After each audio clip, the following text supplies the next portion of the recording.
Good morning dear student. आइए exercise 4.2 के कुछ और प्रश्न सॉल्व करते हैं। इसका क्वेश्चन नंबर 14 है, we have to prove that the value of this determinant is this. ठीक हो गया? तो अब आप देखिए, कहीं जीरो बनेगा? थोड़ा सोचो, कहीं जीरो बन सकता है? कहीं जीरो बन सकता है? बन सकता है? बन सकता है? हैं? बोलो तो जरा। तो देखिए डियर स्टूडेंट, मैं आपसे ये पूछना चाह रहा हूं कि कहीं जीरो बनेगा? नहीं बन रहा ना? तो यदि जीरो कहीं नहीं बनता, यदि ऐसा आपको लग रहा है कि जीरो नहीं बन रहा है, तो आप इसको सीधे एक्सपेंड करिए। ठीक हो गया? सीधे क्या करो, इसका विस्तार करना है आपको। तो लेफ्ट हैंड साइड आपका है, लेफ्ट हैंड साइड हो गया A square plus 1 A B C A B B square plus 1 C B A C B C और सी स्क्वायर प्लस 1। ठीक है, इसकी वैल्यू है। तो चलिए मैं सीधे रो नंबर 1 से इसको एक्सपेंड करता हूँ। जब आपको लग रहा है कि जीरो कहीं नहीं बन रहे हैं, ठीक है, प्रॉपर्टीज लगाने के बाद भी जीरो नहीं बन रहा है, तो मैं इस रो के अलाउंग इसको क्या करूं, ओपन कर देता हूं। तो दिस इज इक्वल टू कैसे होगा, इसका साइन मैंने का प्लस। ठीक है, ये तो ठीक है, ए स्क्वायर प्लस 1। देखिए ए स्क्वायर प्लस 1 कॉलम नंबर 1 में है, रो नंबर 1 में है, कॉलम नंबर 1 भी छोड़ देंगे, रो नंबर 1 भी छोड़ देंगे। ये हो गया B square plus 1 C B B C C square plus 1। ठीक हो गया? समझ में आ रहा है? तो ये भी छूट गया और ये भी छूट गया, B square plus 1 b c b और सी स्क्वायर प्लस 1। क्लियर है? अब क्या होगा, इसका साइन क्या लेंगे, नेगेटिव, तो माइनस ए भी हो जाएगा। इसमें किस किस को क्विट करेंगे, ये कॉलम भी क्विट हो जाएगा, यहां से आप क्विट कर देंगे, यहां से भी इसको छोड़ देंगे, इसको भी छोड़ देंगे, क्योंकि ए बी जो है रो नंबर 1 और कॉलम नंबर 2 में है। तो कॉलम नंबर 2 भी छोड़ा और रो नंबर 1 छोड़ दिया, तो ये भी छूट गया, ये भी छूट गया, क्या बचेगा, ये और ये। ठीक हो गया? तो a B C A B c square plus 1। ठीक है, A B C A B c square plus 1। अब देखो plus plus a c plus a c, ये भी छोड़ देंगे और इसको भी छोड़ देंगे। ठीक हो रहा है? तो क्या क्या बचेगा, ए बी फिर सी ए, फिर क्या बचेगा, b square plus 1 and c b, ये बच गया। क्लियर हो गया? अब सिंपल आपको क्या कर देना है, सॉल्यूशन करना है, सॉल्व कर देना है। तो दिस इज इक्वल टू कितना होगा, ए स्क्वायर प्लस 1, इसको देखिए, ये आपका कितना आता है, इसकी और इसकी होती है मल्टीप्लाई, ये तो आप जानते हैं, इसकी और इसकी मल्टीप्लाई मतलब बी स्क्वायर प्लस 1 इंटू सी स्क्वायर प्लस 1। ब्रैकेट लगाना पड़ेगा, ब्रैकेट इसलिए लगाना पड़ेगा कि इसमें भी 2 टर्म है, इसमें भी 2 टर्म, माइनस अपनी तरफ से लगा देंगे और इसकी मल्टीप्लाई इसके साथ, तो c b into b c. ठीक हो गया? इससे इसका multiply minus c b into b c. ठीक हो गया? माइनस ए बी, अब आप देखिए इसकी मल्टीप्लाई इसके साथ, ठीक है, इसकी मल्टीप्लाई इसके साथ, कितना हो गया, a B c square plus 1 minus करके इसका इसका multiply c a into b c. ठीक हो गया? प्लस प्लस ए सी इसके और इसकी मल्टीप्लाई। ठीक है, इसका और इसकी multiply a b into c b minus इसका और इसका मल्टीप्लाई, तो कितना हो जाएगा ये c a into b square plus 1। ठीक हो रहा है। अब सिंपल सा आपने क्या कर देना है, मल्टीप्लाई कर देना है। ठीक हो गया। Only you have to multiply and you will get the answer. ठीक हो गया। चलिए कैसे करूंगा इसका आगे देखिए, कैसे करेंगे मेरे दोस्तों, इसको देखिए आप, इसको देखिए ए स्क्वायर प्लस 1, ए स्क्वायर प्लस 1, इसको देखिए। पहले इसको सॉल्व करते हैं, पहले इन दोनों का मल्टीप्लाई करेंगे। तो बी स्क्वायर का मल्टीप्लाई सी स्क्वायर के साथ कितना, B square c square, B square का मल्टीप्लाई 1 के साथ प्लस बी स्क्वायर, 1 का मल्टीप्लाई सी स्क्वायर के साथ प्लस सी स्क्वायर, 1 का मल्टीप्लाई 1 के साथ प्लस 1। ठीक है। B square c square plus b square, 1 का मल्टीप्लाई सी स्क्वायर, 1 का मल्टीप्लाई 1 के साथ। ठीक है। अभी ब्रैकेट बंद नहीं होगा, एक टर्म और है उसके साथ, माइनस यहां देखिए बी का मल्टीप्लाई बी के साथ बी स्क्वायर, सी का मल्टीप्लाई सी के साथ सी स्क्वायर। ठीक हो रहा है। ये हो जाएगा b square c square minus a b, इसका मल्टीप्लाई इसके साथ कितना होगा, ए बी सी स्क्वायर, क्यों, इसका मल्टीप्लाई इसके साथ प्लस ए बी माइनस इसका मल्टीप्लाई इसके साथ, देखो ए तो अकेला है, ए बी और सी का मल्टीप्लाई सी स्क्वायर, तो ए बी सी स्क्वायर। यहां तक क्लियर है। अभी 2 टर्म लिखेंगे, एक तीसरा और भी है, प्लस ए सी, ए तो अकेला ये है, ए बी का मल्टीप्लाई बी के साथ बी स्क्वायर सी, ए बी स्क्वायर सी। देखो माइनस, अब यहां पर बड़ा इंटरेस्टिंग है, माइनस का मल्टीप्लाई प्लस के साथ। ठीक है। माइनस का मल्टीप्लाई प्लस के साथ, तो माइनस और प्लस का मल्टीप्लाई होता है माइनस। ठीक हो गया। और सी का मल्टीप्लाई बी स्क्वायर के साथ हो जाएगा, तो क्या हो जाएगा, सी ए बी स्क्वायर, सीधा से। और माइनस का मल्टीप्लाई प्लस के साथ, तो ये भी नेगेटिव होगा, और सी का मल्टीप्लाई 1 के साथ कितना हो गया, सी। क्लियर है। ठीक है।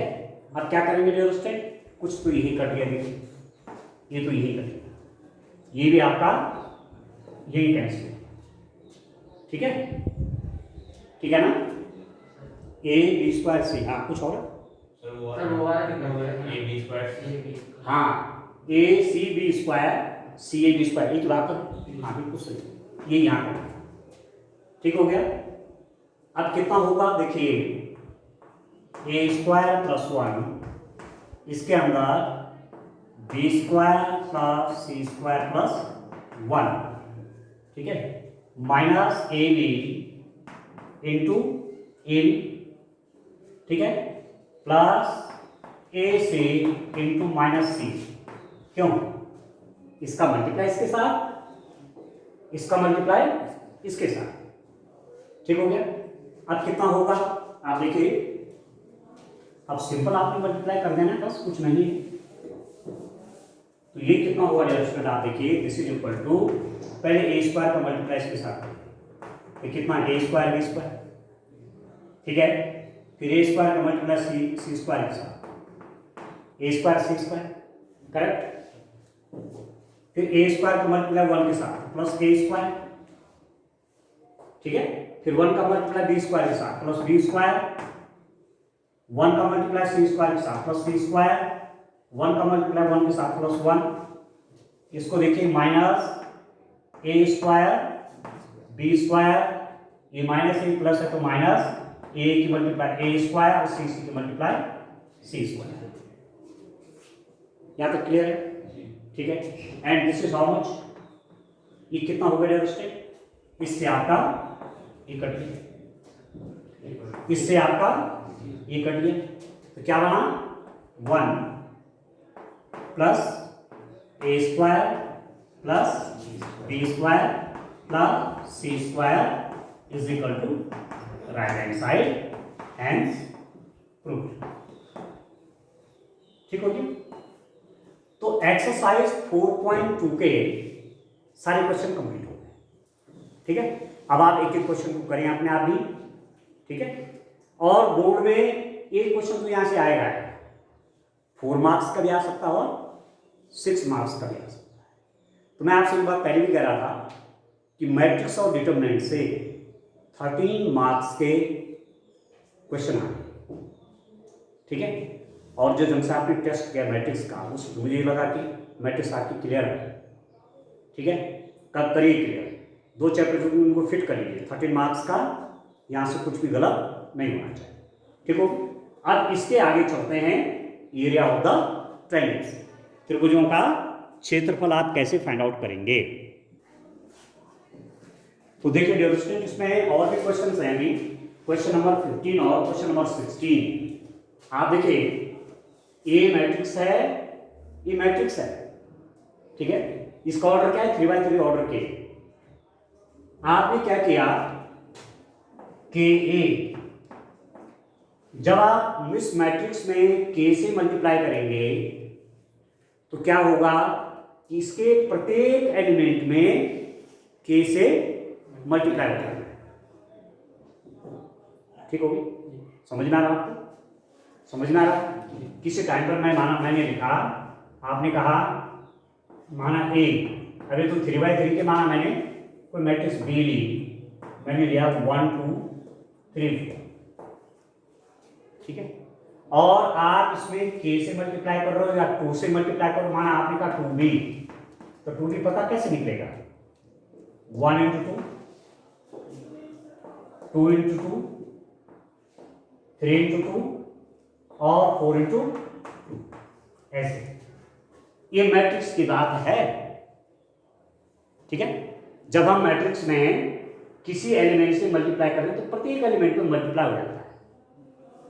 अब यदि मैं इसी का क्या बना दूं, डिटरमिनेंट बना दूं, आप देखिए इसी का मैं क्या बना रहा हूं, डिटरमिनेंट। अब आप देख रहे हैं डिटरमिनेंट है, तो डिटरमिनेंट बनाया तो ये हो गया 1 × 2, 2 × 2, 3 × 2, 4 × 2, ये हो। ठीक है, डिटरमिनेंट बन गया। अब जब डिटरमिनेंट में, डिटरमिनेंट की क्या प्रॉपर्टी है, डिटरमिनेंट की प्रॉपर्टी है कि किसी रो या कॉलम से आप कॉमन ले सकते हैं, किसी रो या कॉलम से आप कॉमन ले सकते हैं। मतलब 2 कॉमन आएगा इस रो से और 2 कॉमन आएगा इस रो से, या कह सकते हैं 2 कॉमन आएगा इस कॉलम से और 2 कॉमन आएगा इस कॉलम से। उसमें ऐसा नहीं होता कि सभी जगह नहीं, एक रो या एक कॉलम वहां कॉमन देखा जाता है। तो आप देख रहे हैं कितना हो गया, 2 आपने इस रो से कॉमन लिया और 2 आपने इस रो से कॉमन लिया। ठीक है, बाकी 2 बाहर आ गया, एक 2 बाहर आ गया, 3 आ गया, और ये क्या है 4, और ये कितना हो गया 4। ये क्या है भाई, आप यदि डिटरमिनेंट ऑफ बी निकालेंगे तो डिटरमिनेंट बी को कैसे लिखेंगे आप, 1 3 2 4। ठीक है, रिप्रेजेंटेशन से ही आपको पता चल जाएगा कि ये डिटरमिनेंट है कि मैट्रिक्स है। ये तो मैट्रिक्स है, स्क्वायर ब्रैकेट के अंदर रखी हुई है। ठीक है, और ये 2 वर्टिकल कॉलम के बीच में है, ये डिटरमिनेंट है। ठीक हो गया, तो यहां पर जो आया ये क्या है, मैट्रिक्स है कि डिटरमिनेंट है, डिटरमिनेंट है। और कौन सा है, बी वाला है। तो आप देख रहे हैं, मतलब मैंने इसमें 2 से मल्टीप्लाई किया मैट्रिक्स में, डिटरमिनेंट बनी किसमें, क्या मैट्रिक्स में। डिटरमिनेंट की बात आएगी तो किसी एक रो है, किसी एक कॉलम में ही करोगे, सारे एलिमेंटों में नहीं करेंगे। ठीक हो गया, ठीक है। तो कहने का मतलब ये हुआ कि मैंने मैट्रिक्स में 2 से मल्टीप्लाई किया, मैट्रिक्स ने किससे मल्टीप्लाई किया, 2 से मल्टीप्लाई किया, पर जब उसका डिटरमिनेंट बनाया तो 2 का स्क्वायर हो गया। वो समझ रहे हैं क्या बनाए, 2 square into determinant of b, 2 square into determinant of b. आप समझ गए, 2 से मल्टीप्लाई कीजिए। अब यही मैं इसमें भी k से मल्टीप्लाई करूंगा तो ये क्या हो जाएगा, k square into determinant of b. ठीक हो? अब इसका देखो, ए क्या है, 3/3 ऑर्डर के है।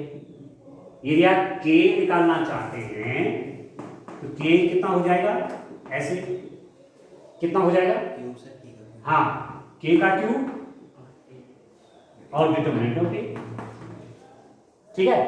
2 ऑर्डर की है, के से मल्टीप्लाई किया के स्क्वायर हो गया।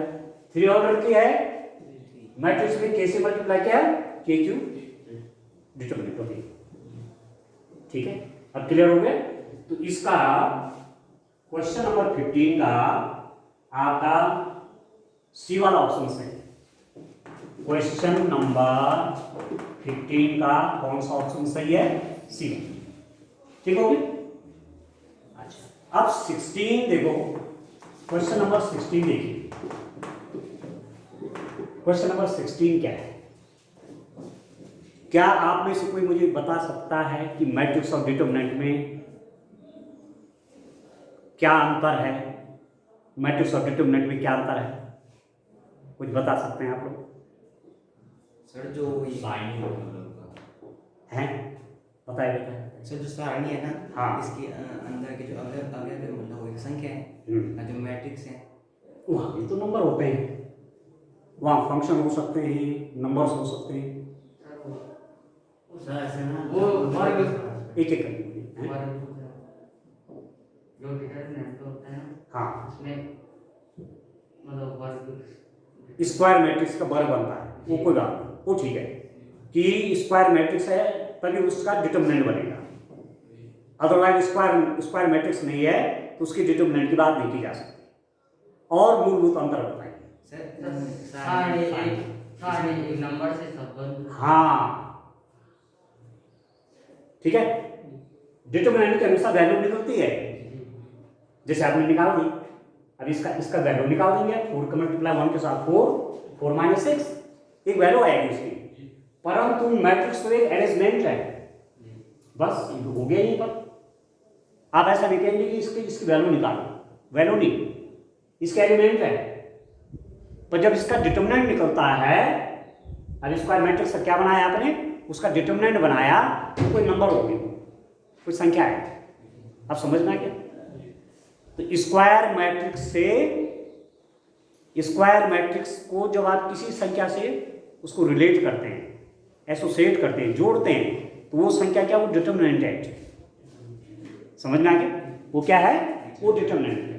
तो आप लिख लीजिए कि सारणिक, इसका सी वाला ऑप्शन है, सारणिक एक वर्ग आदि से संबद्ध एक संख्या है, determinant is associated with A square matrix, ठीक है। Determinant is associated with A square matrix, determinant is associated with the matrix with a number, समझ लीजिए, with a number। किसी मैट्रिक्स से डिटरमिनेंट कैसे एसोसिएटेड है, एक नंबर से, एक संख्या से, और वो किसकी संख्या है, वो वैल्यू किसके, वो डिटरमिनेंट की वैल्यू है। अब इतना आपको क्लियर हो जाना चाहिए कि हमको मैट्रिक्स की वैल्यू नहीं, मैट्रिक्स के तो एलिमेंट होते हैं, वैल्यू हमेशा किसकी निकलती है, डिटरमिनेंट। अब समझ ये काम, और मैट्रिक्स यदि स्क्वायर नहीं है तो उसका हम डिटरमिनेंट बना ही नहीं सकते, उसका नहीं बनता है, ठीक हो गया। तो इसका 16 का इसका ऑप्शन नंबर सी सही है, सी आंसर सही, ठीक है। अब चलेंगे, how can you find the area of a triangle using the determinants. सारणी का प्रयोग करके कैसे आप किसी ट्रायंगल का एरिया निकालें, ठीक हो गया। तो चलिए उस पे आते हैं।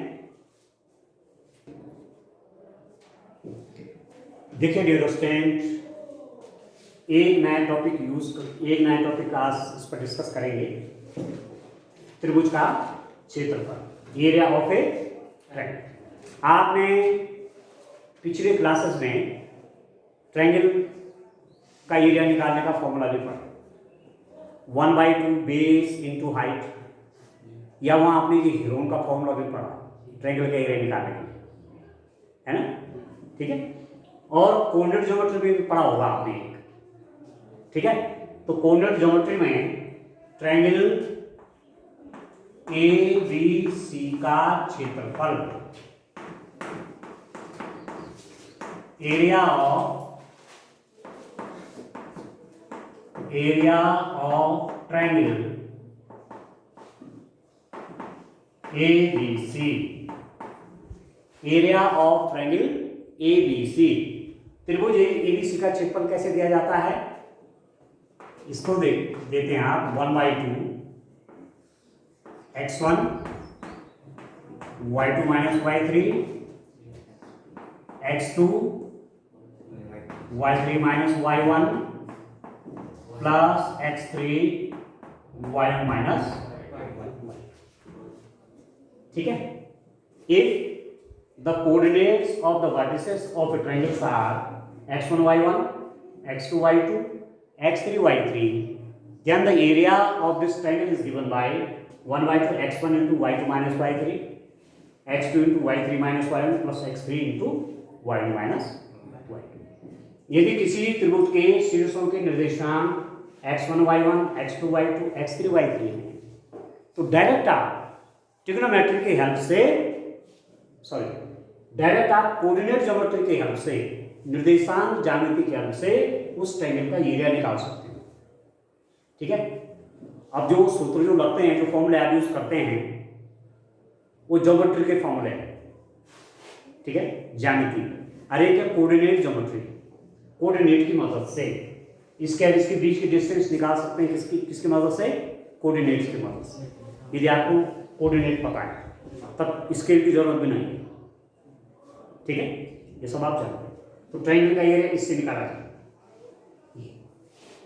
अब यदि मैं इसी को डिटरमिनेंट के रूप में लिखूंगा तो ये कैसे बनेगा? 1/2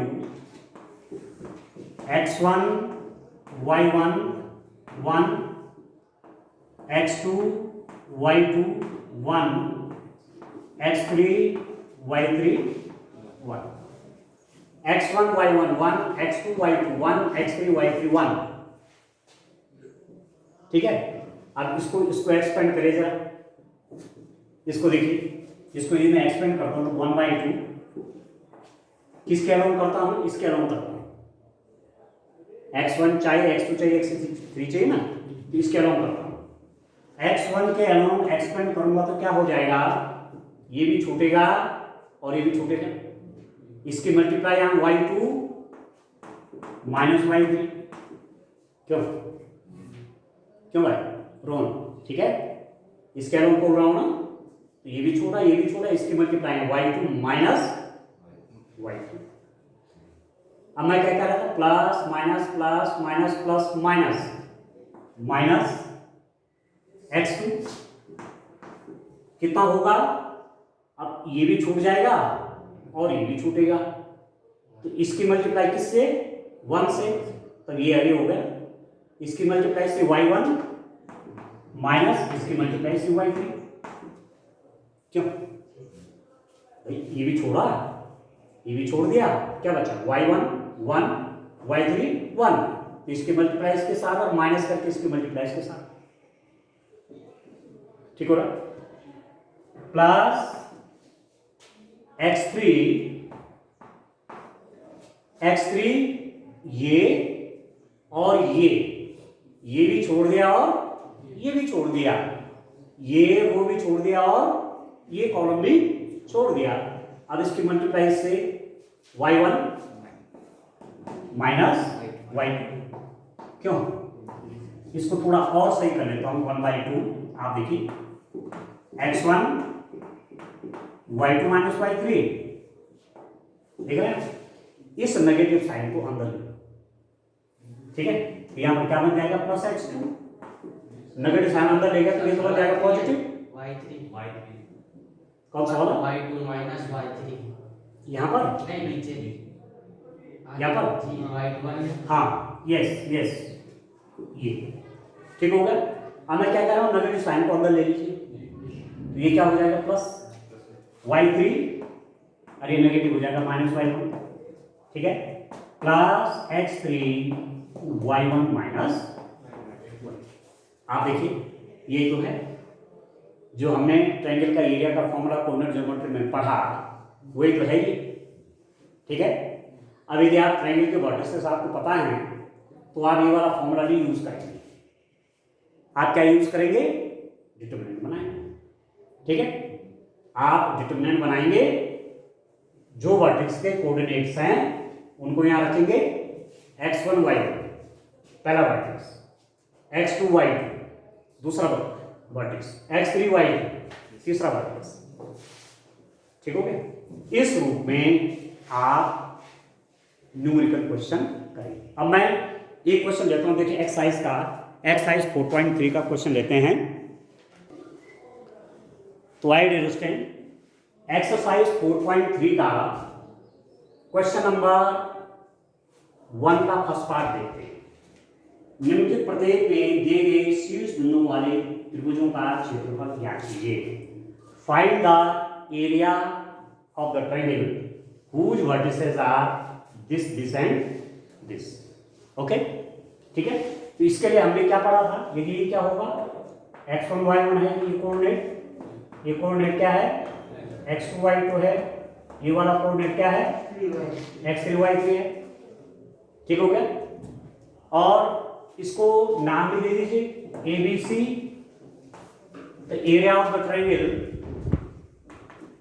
area of the triangle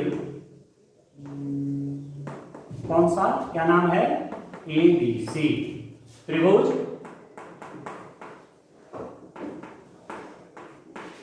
ABC का क्षेत्र, ठीक हो गया। कितना आएगा डियर स्टूडेंट, पहले तो हमेशा फॉर्मूला लिखना चाहिए, 1/2 x1 y1 1 x2 y2 1 x3 y3 1, ठीक है।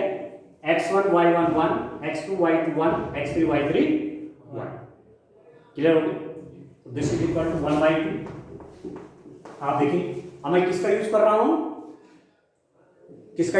डिटरमिनेंट का, किसका यूज कर रहा हूं, डिटरमिनेंट का यूज कर रहा हूं। एरिया फाइंड आउट करने के लिए डिटरमिनेंट का यूज कर रहा हूं, ठीक हो गया। तो आप देखिए x1 कितना है, 1, x1 कितना है 1, y1 कितना है 0, अब 1 तो 1 ही हुआ। x2 कितना है 6, y2 कितना है 0, फिर 1 तो भाई फॉर्मूले में है। x3 कितना है 4, y3 कितना है 3 और 1। ये x1 है, ये y1 है, ये x2 है, ये y2 है, ये x3 और ये y, ठीक हो गया। And all this simple. अब आप बताएंगे किस रो के अलोंग इसको ओपन करेंगे, किस रो के अलोंग इसका एक्सटेंशन करना चाहिए। बैठ के बोलो, कोई बात नहीं, किसके अलावा मुझे ये खोलना चाहिए कि मेरे को आसान हो जाए, बोलिए आप बताइए किस रो के अलावा खोलना चाहिए। रॉबिन, रो 3, ये कौन सा, रोहन, रो 3 और कॉलम नंबर 2, मतलब ये इधर से नीचे से रो नंबर 2 से, मतलब 3 से। आप देखो ना, ये रो नंबर 1 है, ये रो नंबर 2 है, ये रो नंबर 3 है, कॉलम नंबर 1 है, कॉलम नंबर 2 है, कॉलम नंबर 3 है। किसके अलावा खोलना चाहिए, कॉलम नंबर 2 से। कॉलम नंबर 2 से, क्यों, क्योंकि सर इधर 0 है। हाँ इसमें 2 जीरो हैं, इसके कॉलम खोलो ना, मेरे कैलकुलेशन क्या हो जाएगी, आसान हो जाएगी। वैसे वैल्यू सब जगह बराबर आएगी, यहाँ से खोलेंगे, यहाँ से खोलेंगे, यहाँ से कहीं से भी खोलिए वैल्यू बराबर आएगी। बट ऐसा काम क्यों करें कि जहाँ अननेसेसरी क्या हो जाए, कैलकुलेशन ज़्यादा है। इसके अलावा खोलते हैं, ठीक है। तो इसके अलावा खोलेंगे तो 0 इंटू समथिंग 0, 0 इंटू समथिंग 0, अब इसके अलावा होगा, ठीक है। अब इसका साइन देखो, plus minus plus minus plus minus plus minus, तो आप इसको लिख दीजिए -3, सीधी सीधी बात, 5 + 3, पर इसका साइन क्या होना है, negative. Plus minus plus minus plus minus plus minus minus 3, क्या बचेगा? ये भी छूटेगा और ये भी छूटेगा, तब क्या क्या बचेगा? 1 1 6 1। क्लियर है? अभी कितना हो जाएगा? This is equal to 1/2 into -3, देखिए इसके मल्टीप्लाई से, ठीक हो गया? तो कितना हो गया? 1 और माइनस करके 6, तो 1/2 -3, 1 - 6 कितना? -5, और माइनस के मल्टीप्लाई प्लस, तो ये हो जाएगा 15/2 वर्ग इकाई। वर्ग इकाई मतलब स्क्वायर यूनिट, स्क्वायर यूनिट। क्षेत्रफल की इकाई क्या होती है? वर्ग। अब इकाई पता नहीं, सेंटीमीटर के मीटर से पता नहीं क्या है, इसलिए क्या लिखा? वर्ग इकाई, स्क्वायर यूनिट, वर्ग। तो इस रूप में आंसर चेक कर लीजिए, ठीक है? इस रूप में आप एरिया फाइंड आउट करेंगे। आगे समझ लो आप, ठीक है ना? चलिए